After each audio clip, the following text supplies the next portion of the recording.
What's up, kings and queens? It's your boy Dan from Daft Previews, and I'm here to give you the most comprehensive NBA player prop preview you're going to see today. If you're new to the channel, I do this every single day. We go through the slate, we talk through the key players, we go through their matchups. I'll tell you what I like, and I'll tell you what I don't, and I do all this to give you all the information that you need. Now, this isn't bulletproof. I got absolutely rinsed yesterday. I sucked. Went 2-9. You suck! You suck! If you're interested in hearing more about what I learned from all those losses, stick around somewhere halfway through the video. I'll tell you what I've learned, and I've also got a special announcement to make. That sounds interesting. Let's go. So we're kicking things off with the Golden State Warriors versus the Miami Heat. Trey Jackson-Davis, Jaime Jaquez, Kevin Love, and all game time decisions in this one. So some of these guys do have the ability to move some lines. So we're going to be a little bit cautious in this one, but we'll do as we normally do. I'll take some leans. I'll research them a little bit further, and you'll see all my bets in the pinned comment once I finally make them. We'll start with the Miami Heat players first. We'll start with Jimmy Butler. Now, his points line in this game, 22.5. His matchup, it's not too bad, but Jimmy's only hit this in 4 of his last 10. In positive news, he did cover in his last 2 games against the Warriors, but this is back in 2022. Looking at his assist numbers, 5.5's the line. Tough matchup here against the Warriors. 4 out of his last 10, he's covered this. And in head-to-head matchups, covered in both games, but again, 2022. And his rebound line, 3 out of his last 10. Not great, the matchup. Not a difficult one, but not an easy one either.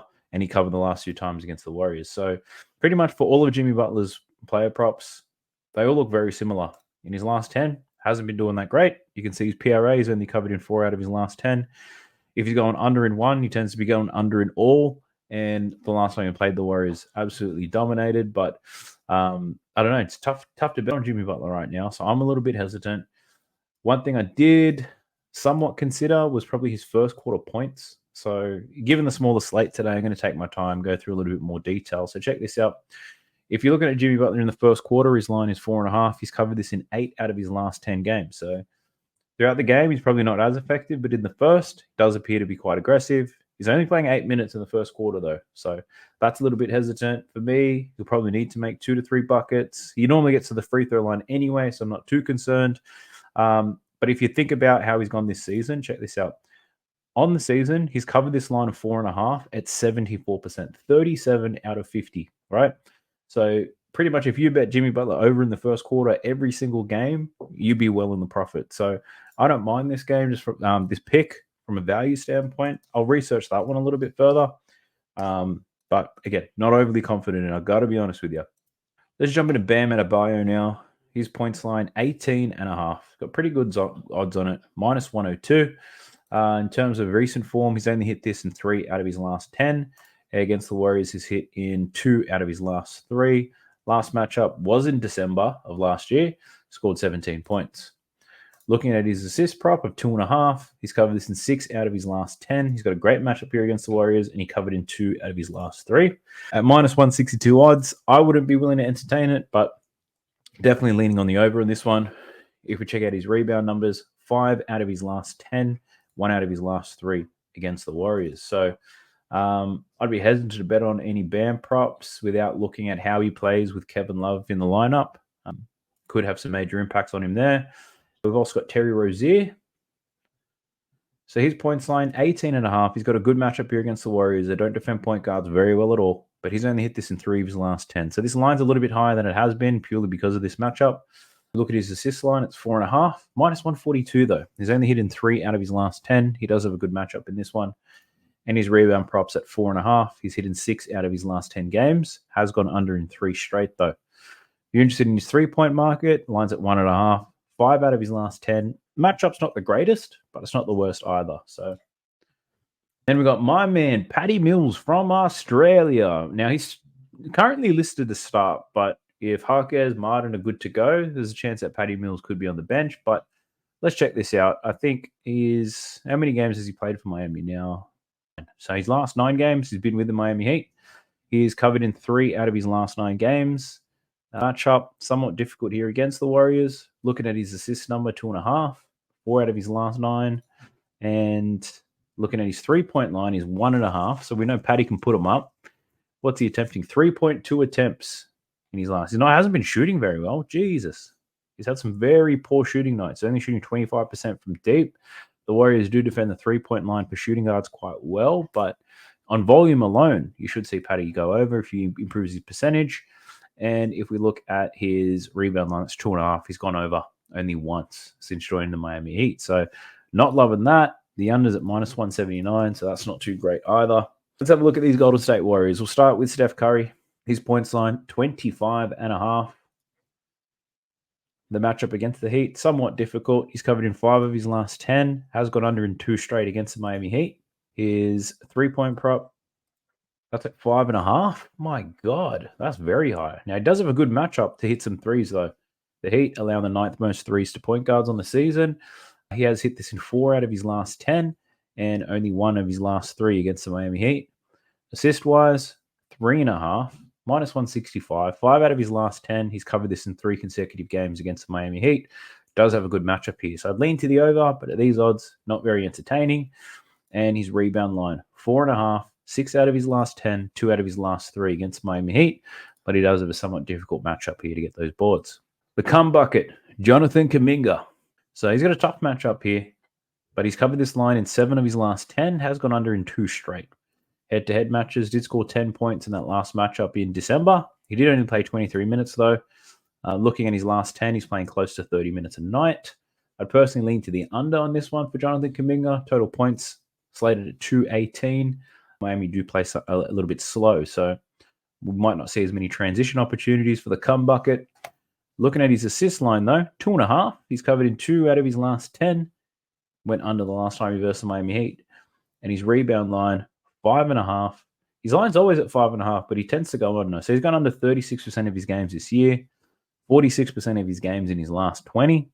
This is another one of those plays. If you took the under and Jonathan Kuminga every single time he played, you'd be quite profitable. So, yeah, gone under in 8 of his last 10, had 5 rebounds last time he played the Miami Heat. The matchup somewhat difficult. If Kevin Love's good to go, that matchup probably gets a little bit harder. So, Jonathan Kuminga, I'd obviously lean to the under here on his boards at minus 119. I'm not too sure about that. So, yeah, we also know that the assist side of things, 2.5, has gone under quite a bit. So you might look at an under in his rebounds plus assists. So that line's at 7.5. 3 out of his last 10, 38% on the season. But yeah, really confident in that one. We've got Andrew Wiggins, his points prop, 11.5. He's covered this in 5 out of his last 10 games. In head-to-head matchups, 2 out of his last 3. 11 points the last time he versed the Miami Heat. His 3-point line, 1.5. Plus money, though. 4 out of his last 10. 2 out of his last 3 against the Heat. If you like his assists, you've got 1.5. 4 out of his last 10. Has covered in 3 consecutive games against Miami, though. But, yeah, his recent form, not too great. He's only averaging 2.8 potential assists per game. And his line's at 1.5. So, yeah, I'm not loving that. Rebound-wise, 4.5. He's covered in 6 out of his last 10. 5 out of his last 6, though. But he's only covered in 1 of his last 3 against the Miami Heat. Let's have a look at Draymond. Now, Draymond's points prop, 7.5. He's covered this in 5 of his last 10, 3 straight. Tough matchup here against Bam, but Draymond doesn't necessarily go one-on-one anyway. He just finds opportunities to get some buckets. In head-to-head matchups, 1 out of his last 2 against Miami, but similar to Steph, these games, 2022, very long time ago. Draymond's assist props at 5.5. He's covered this in 5 out of his last 10. Has gone under in 2 straight against Miami. And his rebound prop, 8.5. It's plus money. 3 out of his last 10. And he's gone under in his last 2 against the Miami Heat. So 8.5 for Draymond seems a little bit high. He's definitely capable of it, but he's only hit this line in 33% of the games this season. 15 out of 45 games. Draymond's gone over 8.5, which is probably why we're getting plus money for it. The under, minus 119. So I'd lean to the under on that one. Might do some line shopping. I'll find some good value. Might be something worth taking. Brandon Podziemski, his points line, 8.5 in this game. He's covered in 4 out of his last 10. Did score 10 points last time against the Miami Heat. His assist line's at 2.5. He's covered this in 7 out of his last 10, but he has gone under in his last 2. Had 6 assists the last time he versed the Heat. Rebound-wise, we're looking at 5.5. He's covered in 4 out of his last 10 and only had 3 boards against Miami Heat last time. So I think Jimmy Butler in the first quarter's got my interest. Maybe something around Draymond. Nothing screaming out to me right now. I think I'm a little bit hesitant. Harkes, Kevin Love, Martin, all those guys game time decisions, and that could have some ramifications for some of the guys in Miami Heat. And one thing I learned today is when these lineups do change before the game, you're almost guaranteed to get fucked, and I don't like that. Let's jump into the next game. It's the Lakers versus the Milwaukee Bucks. So LeBron James most likely out for this game. He is listed as game time decision on RotoWire, but most likely he doesn't play. AD game time, Middleton, and I think Giannis game time decisions as well, but I'm pretty sure that they're going to play. So the Bucks 9-point favorites in this game. Pretty big. Let's start with these Lakers, and then we'll dive into the Bucks. We'll start with Anthony Davis. So AD, his points line 25.5. He does have a great matchup here against the Bucks. He's only covered this in 2 out of his last 10. So that line's a little bit high because of the matchup and because most likely LeBron's not going to be playing. In head-to-head matchups, he's covered in 1 out of his last 3 against Milwaukee. Played them once already this year, early in March. He did score 22 points in that one. If we filter his last 10 games without LeBron James, though, we can see AD has covered this line in 8 out of his last 10 games without LeBron James. The last time he versed Milwaukee was without LeBron James, and he only scored 22 points. In that game, he shot 10 from 21. So he averages 20 field goal attempts when LeBron James is out of the lineup. He only shot 48%.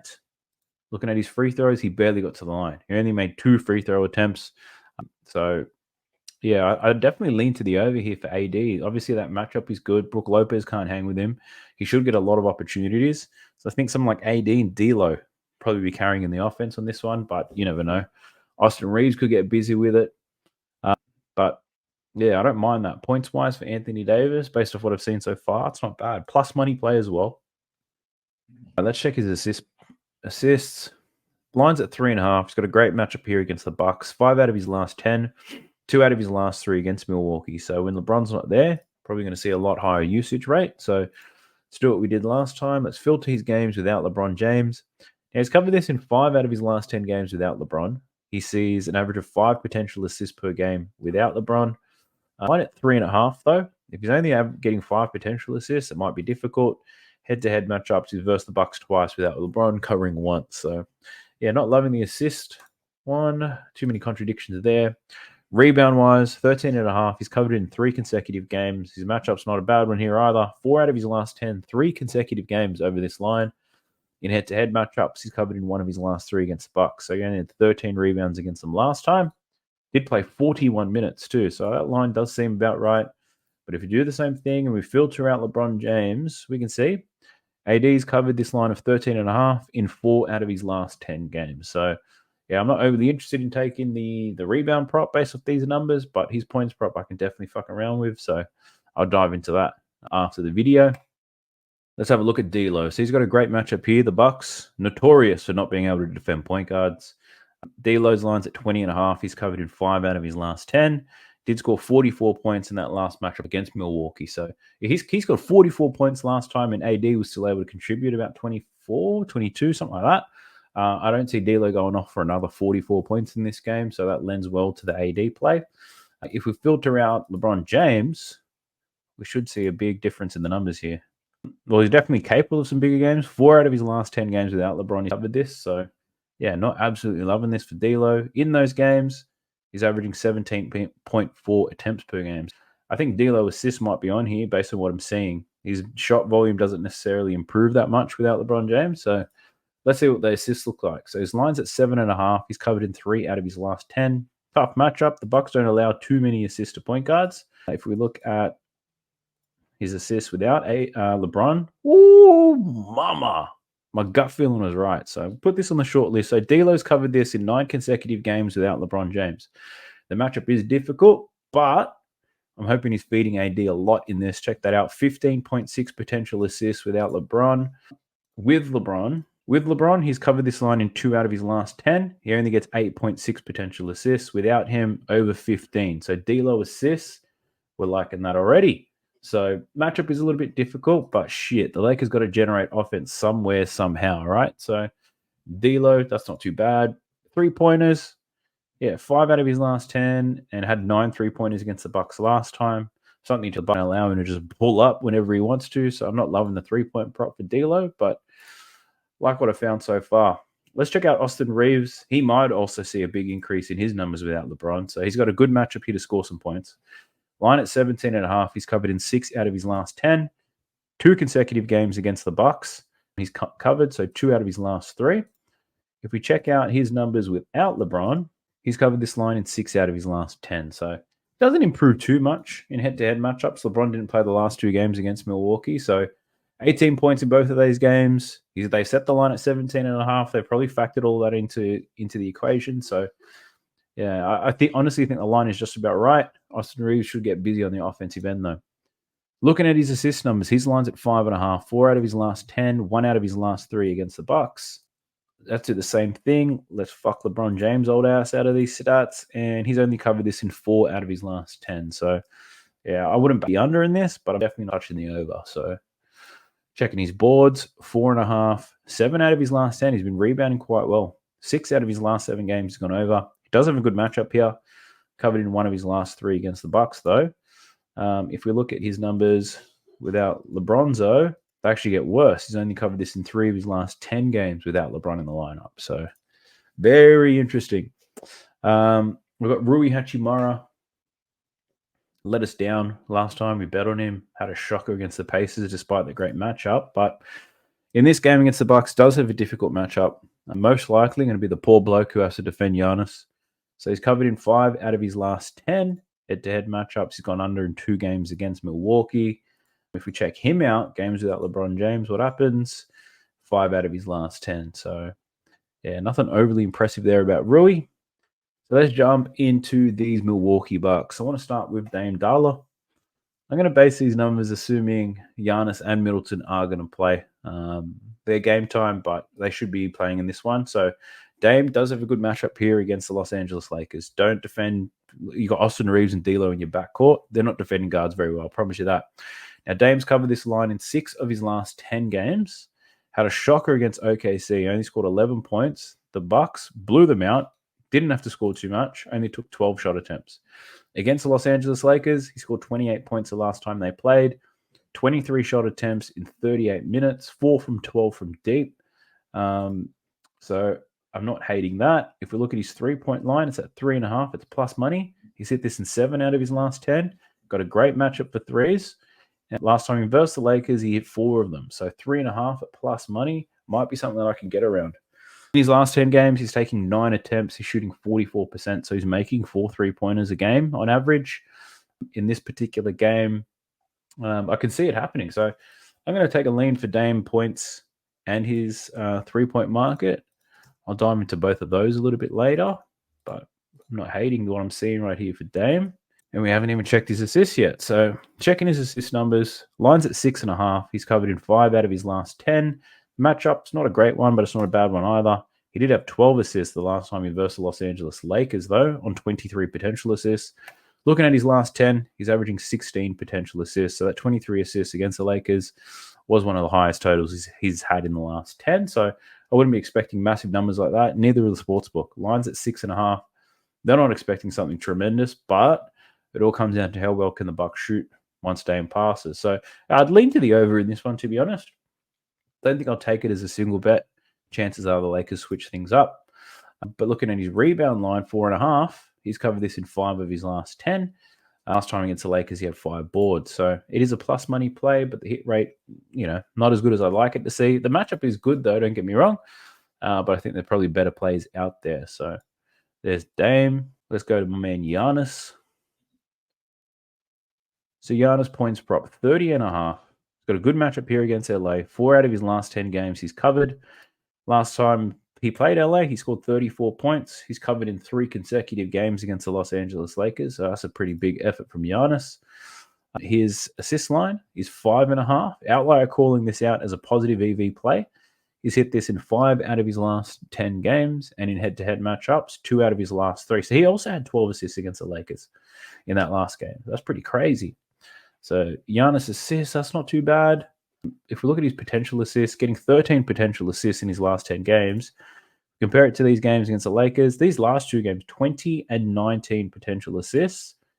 In his last 10, that Lakers games where he had the highest potential assist number of 19, trending downwards though. So, not loving the assist prop there for Giannis. Rebounds, he did have a massive rebounding game against OKC, finished on 19. Now, I remember previewing that game, and I called out that Giannis does have a great matchup. In this game against the Lakers, he doesn't necessarily have a great matchup. The line at 12.5, the Lakers allow the fourth fewest rebounds to power forwards on the season. He's hit this in 4 of his last 10 and 1 out of his last 3 against the Lakers. He did have 14 rebounds against them last time, 21 rebound chances. So he's averaging 17 rebound chances in his last 3 games against LA. His last 10 games, 17.6 rebound chances, but that's really elevated by the 27 rebound chances he had against OKC. So Giannis rebounds, I'm not feeling that, to be honest. His points prop, that does have my interest, though. Maybe if we do a bitch-ass parlay, we can take Giannis for something a little bit lower because we know he's going to get active. He's got to be amongst it.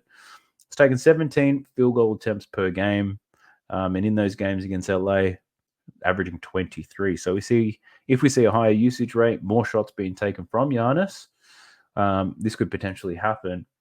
I just want to, out of curiosity, check out his numbers with and without Chris Middleton, just to see if that has an impact. So this is with Chris Middleton. He's covered this line in 6 of his last 10 games with Chris Middleton, and on the season, 25 out of 42. So a 60% hit rate with Chris Middleton in the lineup. Now, if we take Chris Middleton's obviously had some time off. If we take Chris Middleton out of the equation, what do we see? He has hit this in 10 of 24 games without Chris Middleton. So when Chris Middleton plays, Giannis has a better chance of going on points prop. So that's an interesting stat for you. So yeah, leading the over on Giannis points, I don't mind that one at all. Could have Giannis and Dame both going over in points. Who knows? But that's not too bad. Who else we got here? We have Chris Middleton. Actually, let's take a look. So in his last 10 games, he's covered this line of 14.5 in 5 of his last 10. Matchup's not great here against the Lakers, but in head-to-head matchups, he has covered in his last 2 games against them.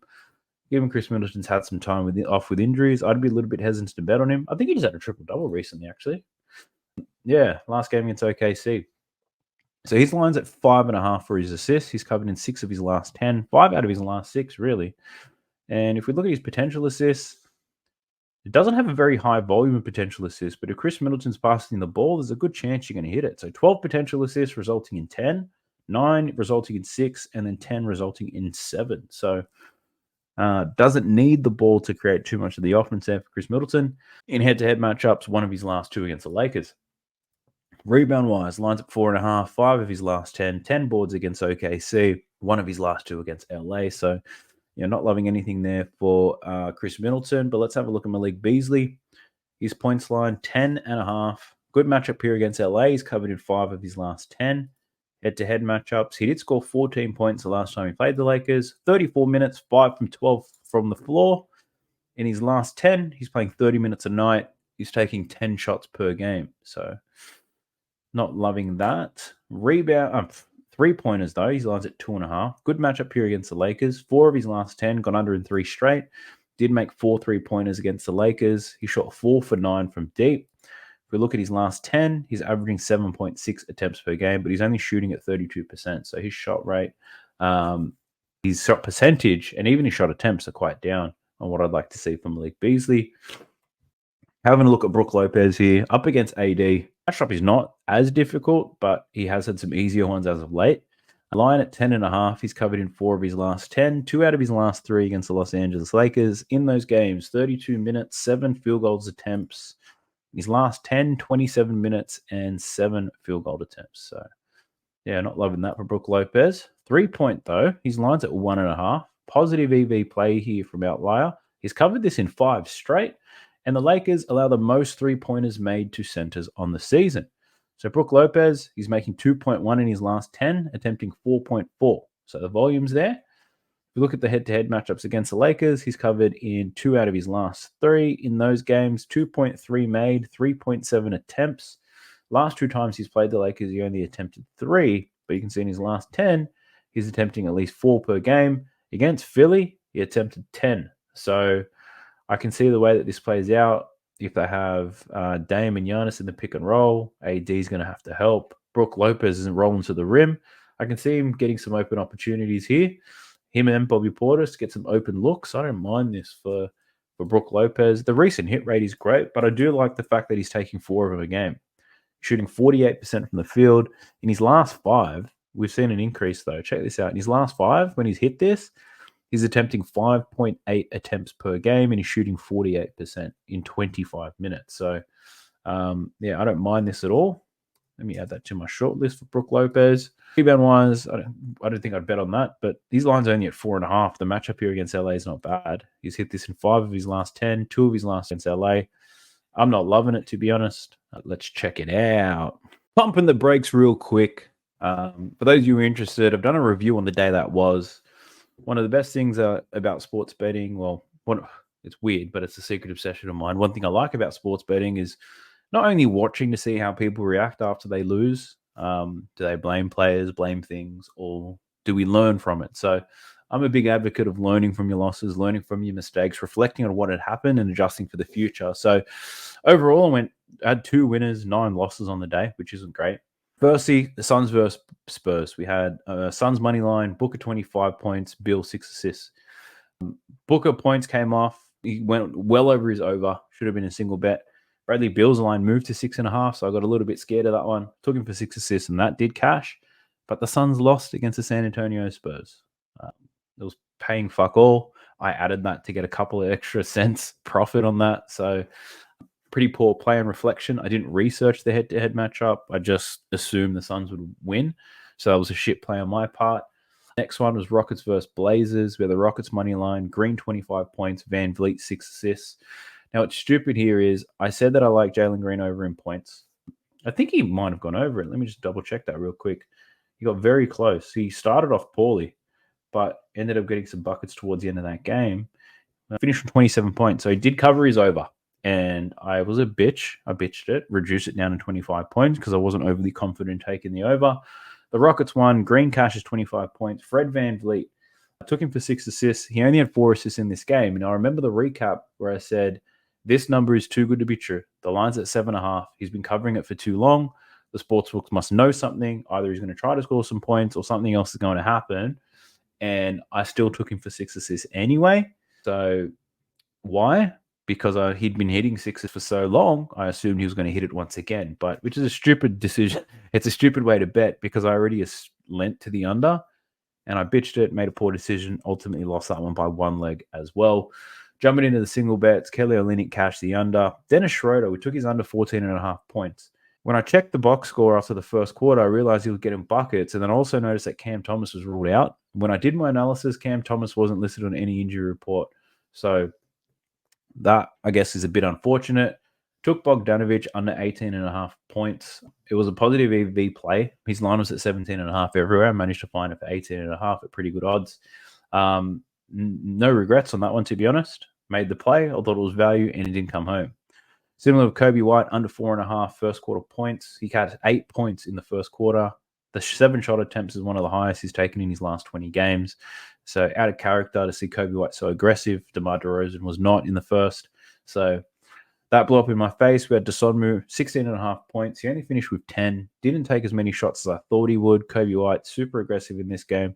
Impacted Desonmu's opportunities. Took Fred's over 2.5 first quarter assists. I don't know. Well, I do know why. I did lean his under in his overall assists, but that first quarter assist was cashing very consistently. But what happened in the first quarter? Jock Landale scored most of their points. Jalen Green and Fred VanVleet missed a lot of shots. Had Jalen Green been cooking early, Fred could have cashed those first quarter assists, but it's the way it happens. Kyrie cashed his first quarter assist in the first 2 minutes of the game. We took his over 10.5 rebounds plus assists. Now, on reflection, the data was looking really good, especially in his recent form. What I should have done is really just look at his numbers when the Mavericks are at full strength. Pretty much everyone that needed to be there was there. Luke had a massive game on the boards and assists. Daniel Gafford had 11 rebounds and 5 assists. So those extra efforts for Kyrie on the rebounds and assist front weren't necessarily required. I think I may have rushed the decision on that one. So we live and you learn. And then I took Pascal Siakam over 7.5 rebounds. He didn't get close. That Clippers game, barely anyone was getting rebounds. I think most players went under. High scoring game, no defense being played. Siakam finished with 4 rebounds. He played great, scored 31 points, but only had 4 boards. And it was just a recent trend. I took that bet because the recent trend was going really well. I was riding it until the wheels fell off, and the wheels have officially fallen off for Pascal Siakam rebounds. Pretty casual approach there. Didn't research that as much as I really should have. It was the very last bet that I made. I may have tired, whatever it is. I fucked it up, and I'll own that. But hopefully you guys like the recap on my fucking losses, because I got absolutely murdered. But we're not going to bet emotionally here. We live and we learn, and we stay on to the next one. A final announcement to make with you all is that I'm a bit closer to securing this watch party. I've got a date. I've got a system. I know I'm going to make this work. So this Friday is a public holiday in Australia, meaning we don't have to go to work. What that means is, for those of you in the US, it's a Thursday night set of games. There's only 2 games being played on that night, and it's the Boston Celtics versus the Atlanta Hawks, and then it's the Milwaukee Bucks versus New Orleans Pelicans. What I want to know is, which one of those games do you want to have a watch party with me? Which game do you want to? Obviously, I'll put bets on both games, but I think it's a great opportunity. I can stream this game live for you guys. For some of you who don't have League Pass, I can get you access for it on that day. But let me know, which game do you want to watch and ride some bets with me on? So that'll be Thursday night for those of you in the US, Friday morning for those of you in Australia. So let me know in the comment section which game. Boston, Atlanta, Milwaukee, and New Orleans. Those are two to choose from. Let's get back into the preview. Let's go. All right, we're looking at the Oklahoma City Thunder versus New Orleans Pelicans. This is going to be a great game, I believe. The line in this game is OKC -2. OKC on the road on this one. The Pelicans still missing Brandon Ingram, but for both teams, everyone else seems to be there. So let's jump straight into this. We'll start with OKC. SGA, his line's at 29.5. I haven't seen his line at 29.5 for a very long time.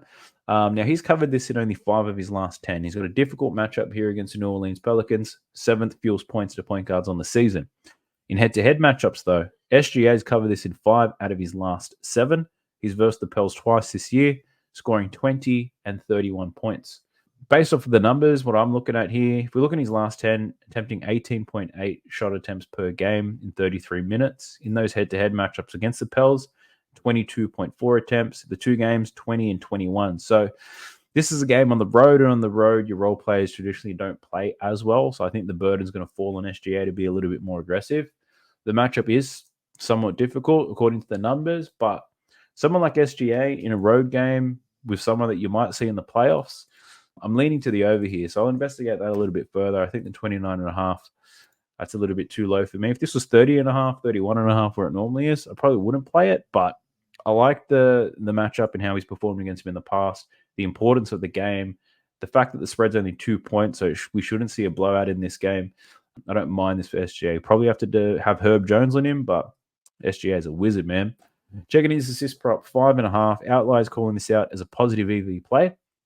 He's covered this in 4 of his last 10. He does have a difficult matchup here against the Pels, and he's only covered this in 2 of his last 7. The 2 games this year, 8 assists and then 5 assists. So, yeah, I would lean to the under on this one, but that's not going to be a fun bet at all. Let's check his rebound prop. That's 5.5 as well. Another positive EV play. Difficult matchup here. The Pels allow the fewest rebounds to point guards on the season. 5 out of his last 10 games he's covered. 4 out of his last 7 against the Pels. 3 consecutive games, though, he has gone under. So I got no business fucking around with those props, but his points prop, don't mind that one at all. Backcourt running mate, Josh Giddey, the man from down under, had a great game recently, and I know that because I almost bet on it, and I bitched it, and I did not. So scored 19 points against the Bucks. His line's at 10.5. He's covered this in 8 out of his last 10. His matchup isn't too difficult. I imagine CJ McCollum will most likely pick up Josh Giddey. But yeah, 8 of his last 10. He's covered in 5 of his last 7 against the Pels. Played them twice this year, scoring 15 and then 4 points against them. The game where he scored 4 points, OKC won by over 20.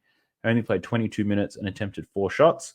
In his last 10, he's taken 11 shots per game, shooting 38% from deep, playing 24.9 minutes per game. So there was a big homestand here for OKC.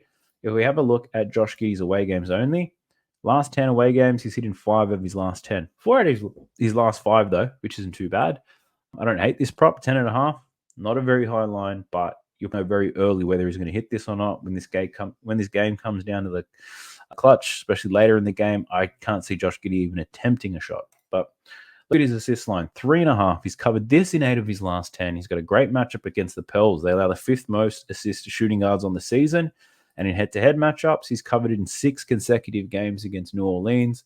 That the odds. Minus 150 is not great. I'm going to add this to my short list, though, because if you do a little bit of line shopping, sometimes you can see that some sportsbooks get this wrong. Sometimes I'd be able to find him at 110, minus 120, and something I'd definitely snap up.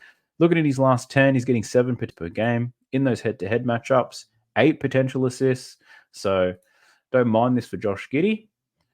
Rebound-wise, his line's at 5.5. Matchup with the Pels, somewhat difficult. 6 fewest rebounds to shooting guard. 7 out of his last 10.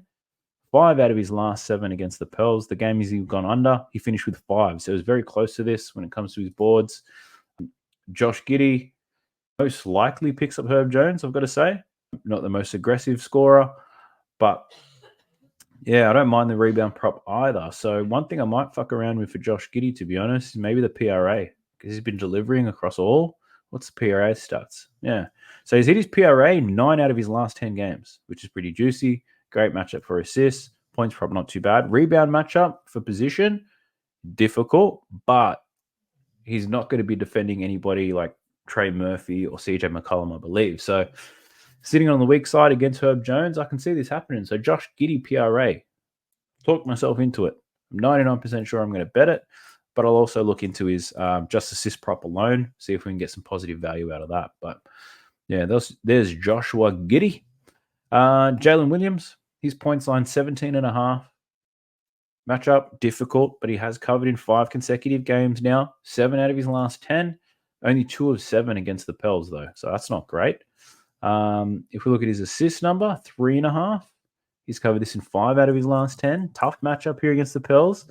He's hitting 2 of his last 7. He did have 7 assists against them the last time they played. Rebound-wise, we're looking at 3.5, 5 of his last 10. But he's covered in 7 consecutive games against the Pelicans. If we just flick through all the players, the Pels, they give up quite a few boards to rebounds and to power forwards and centers. So that at minus 155 odds, though, I don't love it. I'd lean to the over, though, but I'm not loving it. Got to tell you. Who else have we got? Small slate, so let's go through more. Lou Dort. His points line, 8.5. He's covered this in 8 of his last 10 games, which is pretty wild. Matchup is tough, but he's hitting 4 of his last 7 against the Pelicans. 3-point prop might be one you want to consider for Lou Dort. 6 of his last 10 has got under in 3 straight. 3 of his last 7 against the Pels. So I regret clicking on Lou Dort already. Chet Holmgren. Let's check him out. Line's at 15.5.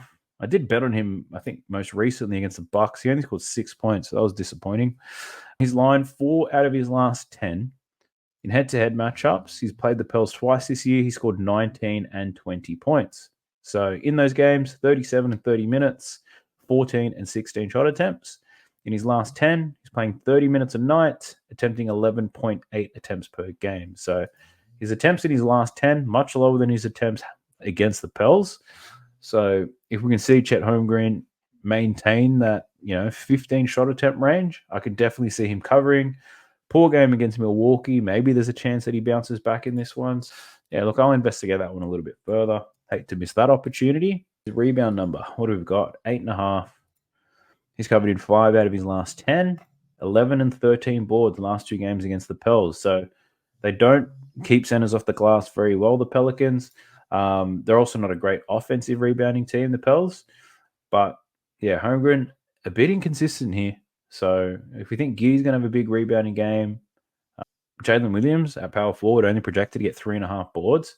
So 8.5 rebounds for Chet. I don't think it's a bad play. That's something I'm going to look into as well. God damn, I'm going to have a late night. Got to tell you, it's almost 11 p.m. here. So by the time I'm done recording this video, it'll be after 12. I'll dive into the picks. So we're probably looking at a 1 to 2 a.m. finish for me. Then I'm up at 6 to go to work. What a life I live. All right, so that's Chet Holmgren. Jump into these Pelicans. Let's go Zion. He's been playing very well as of late. So he's got a tough matchup here against the OKC Thunder. 6 out of his last 10 games he's gone over. Just scored 36 points against the Pistons. Played OKC twice, 23 and 20 points. If we look at Zion's numbers without Brandon Ingram, though, he's covered this line in 5 out of his last 10. So not great. Now, for those of you who told the last time the Pels played, I got on CJ McCollum. CJ McCollum's numbers without Brandon Ingram are excellent. Zion's not so much, but Zion still had a massive game against Detroit anyway. Looking at his assist line, 5.5, 3 out of his last 10. Over 8 assists last 2 games against OKC. Their strategy to slow him down, to turn him into a passer. If you look at his games without Brandon Ingram assist-wise, it's pretty decent. 5 out of his last 10. This season, 4 out of his last 6 games, he's gone over his assist number without Brandon Ingram. The concern for me here is the line's at minus 145. So I'll add that to my short list, see if I can get better odds for it. I do lean to the over, but at minus 145, I'm not going to be taking that, that's for sure. And if we look at his rebound line, 7.5 plus money. 4 out of his last 10, though. A good matchup to get some boards. Had 8 and 10 rebounds against OKC. So one thing we could potentially look at, just checking, 12 rebound chances in those games. In his last 10, he's averaging 12.9 rebound chances per game. So we could look at his rebounds plus assists, I think, for Zion. He's obviously cashed it very well against the Thunder in the past. 16 and 18 rebounds plus assists. In his last 10, he's gone under in 8 straight. So 8 consecutive games, he's gone under 13.5. So this line has been lifted because of the matchup and how he's performed in the past, and probably how he's performed without Brandon Ingram. So let's check this out. Without Brandon Ingram this year, no, he's only covered in 2 of 6 games without BI. And the main reason is his rebound prop, I guess. Well, he's hit his assist prop 1, 2, 3, 4 times. 4 out of his last 6. So Zion assists, probably still the better play. Rebounds, he does have a good matchup, though. So I'll have a look into both. We'll look at his rebounds and assists and his assist prop. I think Zion might find his way to my bet slip tonight. Who else do we have? CJ McCollum. So points line 19.5. Tough matchup. So his recent form stuff's not going to look great, but I'm going to look at all of his numbers without BI in this game. So check this out. 5 out of his last 7 games without Brandon Ingram, CJ McCollum's covered this line. This game against Miami, only played 14 minutes or 12 minutes, I remember. Yeah, 14 minutes. So if you remove that, 5 out of his last 6 games this season without BI, he's covered 19.5 points. One of the games he went under, he scored 19, and the Pelicans lost that game by 28. So I do like the over for CJ McCollum. I just don't like betting on him. But if you look at his last 10 games without BI, 8 out of his last 10. And we know what happened in this game. So 9 out of his last 10, you could say. If you look at his last 20, 16 of his last 20 games. So the CJ McCollum to go over in his points, we might have to have a look at that again. And keep it in mind, I don't like the Zion over in points, despite how he's been playing. So this could all correlate here. CJ McCollum over in points, over in assists perhaps. But let's check his assist prop, CJ.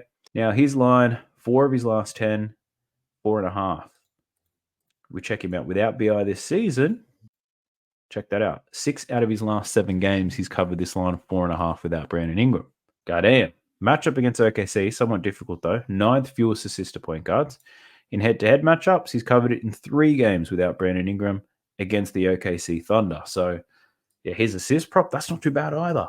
So, and put it this way, there's a chance CJ McCollum covers both, but I think there's a great chance he covers at least one of these. If he's not aggressive scoring, that assist volume is going to be high, and vice versa. If he's not passing the rock, chances are he's going to get a lot more points. So, and his rebounds without Brandon Ingram, I don't think we see an improvement. 6 out of his last 10. Matchup is good.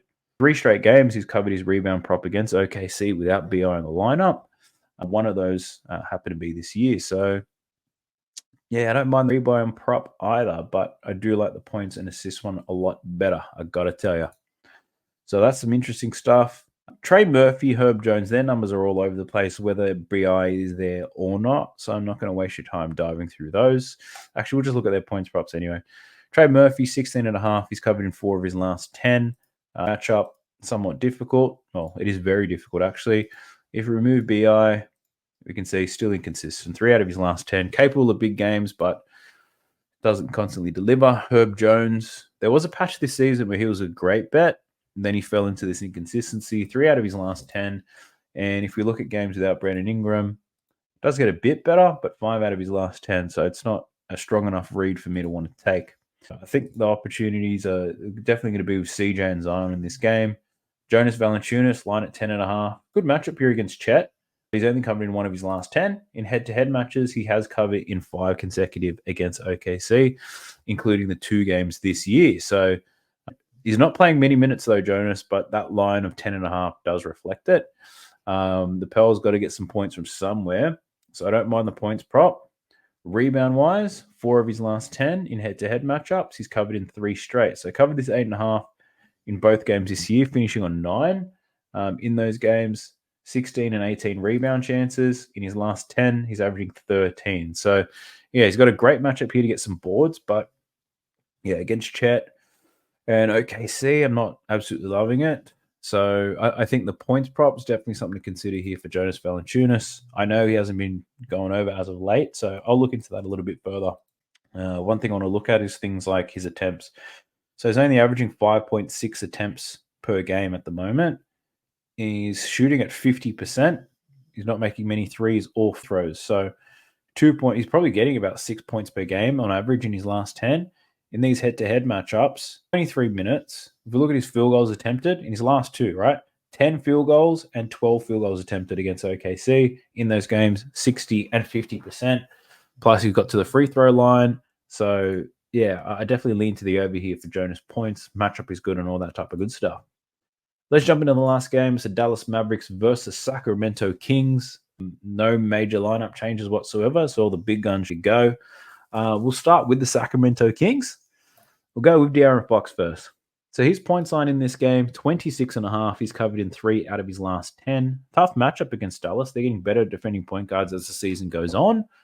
De'Aaron Fox doesn't give a fuck about that. He's covered this line 5 consecutive games against Dallas. 2 games against him this year. He scored 30 and 34 points. So, yeah, I don't mind that at all. His last 10's not looking great. He's shooting 43% from the field, 21 attempts. In those games against Dallas, 21 attempts as well. He just shoots 50%. So he shoots a higher percentage. He's getting to the free throw line very well against Dallas. Not shooting 3-pointers very well at all. So, yeah, I don't mind this for De'Aaron Fox if he stays aggressive. So despite the recent form, I'd probably lean to the over here for Fox. His assist prop, 4 of his last 10 games, gone under in 4 straight. Against Dallas, he's covered in 2 out of his last 5. So not loving the assist prop there for De'Aaron Fox. Rebound-wise, he's covered in 8 out of his last 10. Does have a good matchup, believe it or not. But in head-to-head matchups, he's only covered in 2 of his last 5 against the Mavericks. 7.4 rebound chances. In his last 10, he's getting 10 rebound chances per game. So, yeah, with Fox, I probably want to look at the points prop, to be honest. Let's look at the points prop. I'll take note of that. Where's Domantas Sabonis? I have a feeling his lines are probably going to be sky high. So, for him to go over 19.5, he's covered in 6 of his last 10. Somewhat difficult matchup here against Dallas. Gafford and Lively. In head-to-head matchups, he's covered in 2 out of his last 5. Take a look at his assist prop, 8.5. Matchup's not the greatest. 4 of his last 10. Is only covered in 1 of his last 5 against the Mavericks. Hasn't put together back-to-back 10 assist games over his last 10. So I'd lean to the under for his assist prop, I've got to tell you. And if we look at his rebound prop, 14.5, of course. 5 of his last 10. He's gone under this in 5 consecutive games against the Dallas Mavericks, which is pretty crazy. So one thing that I'm probably considering right now for Domantas Sabonis is probably the under in his rebounds plus assists. Maybe the PRA altogether, to be honest. But you can see he's gone under in 7 of his last 10 rebounds and assists. He's gone under against Dallas in 5 consecutive games for rebounds and assists. You can see at the matchups here. The matchup's somewhat difficult, but it's not a great matchup for him whatsoever. If we look at his PRA, what do we see? He's gone over 1 of 5 and 5 of his last 10. So the points one is the dangerous one for me, but rebounds plus assists, I'll consider looking at that for Domantas Sabonis. All right, who else do we have from the Kings that's worth looking at? Keegan Murray.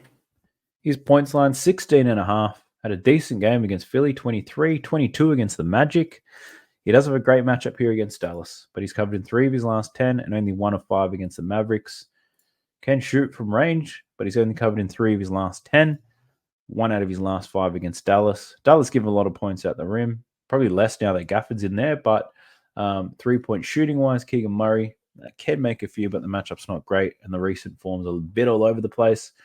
Harrison Barnes, let's check this boy out. 12.5 points, 5 out of his last 10, under in his last 3, covered in 3 of his last 5 against Dallas. The matchup's not the greatest either. So, yeah, I think Fox over in points, Sabonis under in rebounds and assists, very strong leans for me at the moment. Let's have a look at the Dallas Mavericks. He's Luka Doncic. Line's at 33.5. So matchup against the Kings, difficult. He's covered this in 6 out of his last 10. And Luka's gone under in 4 straight against the Mavs. The Kings. So I'd lean to the under on that one, but I wouldn't feel confident betting Luka unders. He could have 25 points at halftime, and I'll be kicking myself in the face for taking the bet. But looking at his assist numbers, the line's at 10.5. 5 out of his last 10. Matchup's not too bad, but he's only covered this in 1 of his last 4 against the Kings. The game he did cover, 17 assists in this game. He played 46 minutes. That's pretty wild. Potential overtime, I'm assuming. But, yeah, Luka assists, it's difficult. My God. But I'll probably lean to the over. I'm not feeling it to put it on my short list, though, to be honest. And if we look at his rebound prop, 9.5. He's covered this in 8 of his last 10. Matchup's not too bad. And in head-to-head matchups, he's covered this in 3 consecutive games against the Kings, finishing on 10. So, yeah, Luka triple-double could be on the cards. I wonder what the odds are for a triple-double. Plus 200. Plus 200 for Luka to get a triple-double. Points prop, I definitely don't want to touch. His rebounds and his assist prop, I'm leaning to the over. So, plus 200 odds, I don't mind that. He's got that in 7 of his last 10. 7 of his last 10 games, he's got a triple-double. Up against the Kings, I don't mind it. In head-to-head matchups, he's only had it in 1 of his last 4 against Sacramento, but his last game, he absolutely killed it. So, Luka triple-double, I don't mind that at all. So, investigate that a little bit further. If you had to take a single bet, I'd probably say Luka rebounds based on what we've seen. But if I do take the triple-double play, I'm not going to take a single bet on Luka, because if he fucks that single, he's going to fuck the triple-double as well. And I don't know about you guys, but I don't want to be fucked by a Slovenian man. Anyway, I digress. Kyrie Irving. He's got a good matchup here against the Kings. His line's at 24.5. He's covered in 3 of his last 10. He's covered in 3 of his last 4 against the Kings. Scored 23 points in that last matchup against them. In that game, he only played 33 minutes. 8 for 17. Averaging 18 shot attempts. Over his last 10, 18.8 shot attempts. Over his last 4, shooting over 20 per game, which is good. His percentages aren't great, but Ramadan Kyrie could make it happen. So I'd lean to the over here for Kyrie on his points prop. I could forgive this game back in November. Back in November, Kyrie wasn't playing that great anyway, but I don't mind this one. So I added to the short list. I'll do some line chopping, see what else we can find for Kyrie. Looking at his assist number, 4.5. He's covered this in 6 out of his last 10 games. Matchup, not the greatest here against the Kings, but he has hit this in 3 of his last 4. His rebound line, 4.5. He's covered this in 5 of his last 10. Only 1 of his last 4 against the Kings. I guess the other thing that I've learned is, since you've got Gafford and Lively out there, some pretty good rebounders, I guess. The need for Kyrie to get these boards, not the greatest. I think you'll see a decrease in his rebound chances as of late. But, yeah, he's over in his points prop. I'm not hating that at all. Let's have a look at Daniel Gafford. He'd be dunking on everybody these days. But here's a tough matchup here. For some reason, centers can't score very well against Domantas Sabonis. So his points prop is 11.5. He's covered this in 8 out of his last 10 games. The matchup is difficult. I'm just jumping into stats views right now real quick to see Gafford's game log against Sabonis. What can we see? So Daniel Gafford has played Sabonis 11 times since 2020. Daniel Gafford has covered his points prop. In his last 3 games, he's gone under in every single one, but he was playing with Washington. Limited minutes. A lot of these games, he played less than 20 minutes. So these days, what's he seeing? About 25 minutes a night. But look, chances are he goes over, but I'm not willing to bet that. Rebound-wise, his line's at 7.5. He's covered in 4 out of his last 10. The matchup's not overly difficult to get some boards, but he's gone under this line in 10 of the last 11 games against Domantas Sabonis. If you look at the games where he's played at least 20 minutes, 5 rebounds, 3 rebounds, and 8 rebounds for Daniel Gafford. So different system here in Dallas, but you got to tick all the boxes, right? So I'm not loving Daniel Gafford rebound props. Yeah, outside of that, we don't have access to Tim Hardaway just yet. The lines aren't available, but you know what I'd do? I would jump into the lab now, research everything a little bit deeper. But given there's only 4 games, I was surprised with the amount of leans that I was able to land on. I'll use my prop sheet, take my time, dive through it all, find out some juice. I'll probably get a BAP happening, so hashtag BAP if you choose to follow. But if you have made it this far, I do thank you. If you did lose bets today because you chose to tell me, I apologize. I can't guarantee that won't happen again, but I can guarantee you I'll be taking my sweet-ass time to find the best picks for you. Remember to let me know down below the watch party, which game do you want to see, and I shall tee it up. I'll catch you guys in the next one. Peace! Sub to the channel cause your boy's getting busy. Coming to your line from the west side of Sydney. We've got the free picks and the juice and the daily. It's all free, you don't even have to pay me.